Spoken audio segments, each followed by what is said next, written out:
السلام علیکم ورحمۃ اللہ۔ ناظرین، ہوتا کیا ہے کہ قرآن پاک کی جو آیات ہوتی ہے، ہم واٹس ایپ پر، سوشل میڈیا پر اس کو شیئر کرتے ہیں۔ جیسے قرآن پاک کی آیات ہو گئی، احادیث مبارکہ ہو گئی۔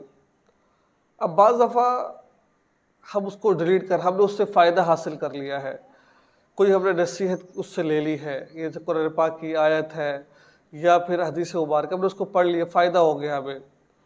اب ہم چاہتے ہیں کہ اس کو ڈیلیٹ کر دیں، تو کیا ڈیلیٹ کرنا جائز ہے؟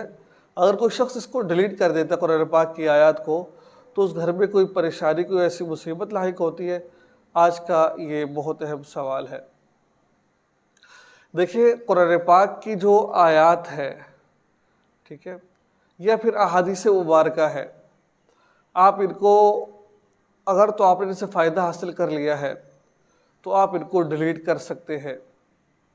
جیسے کاغذ پر کوئی انسان لکھتا ہے، اس کو مٹا دیتا ہے، اس طریقے سے موبائل پر اگر کوئی قرآن پاک کی آیات آ جائے، کوئی حدیث آ جائے، اس کو آپ ڈیلیٹ کر سکتے ہیں۔ اس میں کسی قسم کی کوئی کراہت نہیں ہے۔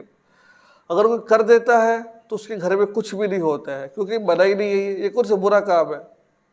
بس فائدہ حاصل کر لیا، بس آپ نے اس کو ڈیلیٹ کر دیا، بس آپ نے۔ تمہارے لیے یہ لوگوں کی بنا کی باتیں، اس کا حقیقت کے ساتھ کوئی تعلق نہیں ہے۔ دعا میں یاد رکھیے، چینل کو سبسکرائب کریں اور اس ویڈیو کو آگے شیئر ضرور کریں۔ السلام علیکم ورحمۃ اللہ۔